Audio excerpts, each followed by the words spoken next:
గౌతమ్ అయితే అక్కడ దెబ్బ తగిలి ఉంటాడు. ఇంతలో అక్కడే మళ్ళీ రూపంలో ఉన్న ఆరాధ్య అయితే, హే బ్లడ్ వస్తుంది, అయినా ఎందుకు ఇలా చేశారు మీరు అని చెప్పి అక్కడ బ్లడ్ ఆగడానికి ఏమైనా కట్టడానికి క్లాత్ ఉందేమో అని అక్కడ ఉన్న ఆరాధ్య అయితే చుట్టూరా చూస్తూ ఉంటుంది.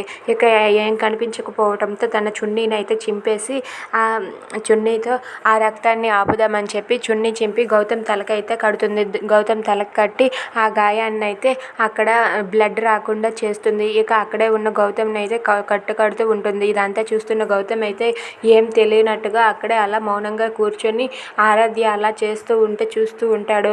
ఇక కట్టు కట్టిన వెంటనే తనకి ఇంకా బ్లడ్ కారుతూ ఉంటుంది. ఇక ఆరాధ్య అయితే తన చున్నీతో ఆ బ్లడ్ని తుడుస్తూ నీకేం కాదండి అని చెప్పి అంటూ ఉంటుంది. అయినా ఎందుకు ఇలా సూసైడ్ చేసుకోవాలనుకున్నారు, ఇలా అలా ఎప్పుడు ప్రయత్నించకండి అని చెప్పి ఆరాధ్య అతనితో అంటూ ఉంటుంది. అలా కట్టు కట్టిన తర్వాత గౌతమ్ అయితే ఆరాధ్యని అలా చూస్తూ ఉంటాడు. తనైతే బ్లడ్ని తుడుస్తూ మీకేం కాదు అని చెప్పి అంటూ ఉంటుంది. ఇంతలో అక్కడికి ఆరాధ్య అసిస్టెంట్ వస్తుంది. మేడం అని చెప్పి అంటుంది. నర్తకి ఇతను ఎవరో ఏంటో తెలియదు, ఇతను సూసైడ్ చేసుకోబోతూ ఉంటే వచ్చి షేవ్ చేశాను. ఇతను థ్యాంక్ గాడ్ చాలా అదృష్టవంతుడు, నాకైతే కనిపించాడు, నేను కాపాడగలిగాను. ఇప్పుడు ఇతన్ని నువ్వు అర్జెంటుగా హాస్పిటల్కి తీసుకుని వెళ్ళు అని చెప్పి అంటుంది. అది విని నర్తకి అయితే సరే మేడం అని చెప్పి అంటుంది.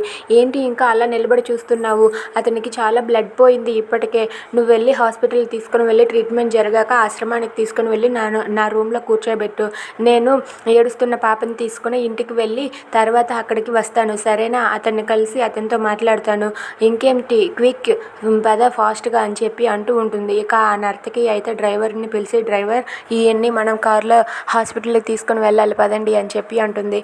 అలా ఆ డ్రైవర్ రాగానే వాళ్ళిద్దరూ అయితే డ్రైవర్ అలాగే నర్తకి వాళ్ళిద్దరూ కూడా గౌతమ్ని దగ్గరుండి లేపి అలా కార్ దగ్గరికి అయితే తీసుకొని వెళ్తూ ఉంటారు. ఇక గౌతమ్ మాత్రం ఏం తెలియక మతిపోయినట్టుగా మళ్ళీని అక్కడే వదిలేసి అతనితో పాటు వెళ్ళిపోతూ ఉంటాడు. ఇక అతన్ని చూసి మళ్ళీ రూపంలో ఉన్న ఆరాధ్య అయితే ఏంటి ఇతను ఏమైంది, ఎందుకు ఇలా ఉన్నారు, అసలు ఇలా చేసుకోవడానికి కారణం ఏంటి అని చెప్పి ఆరాధ్య అయితే ఆలోచిస్తూ ఉంటుంది.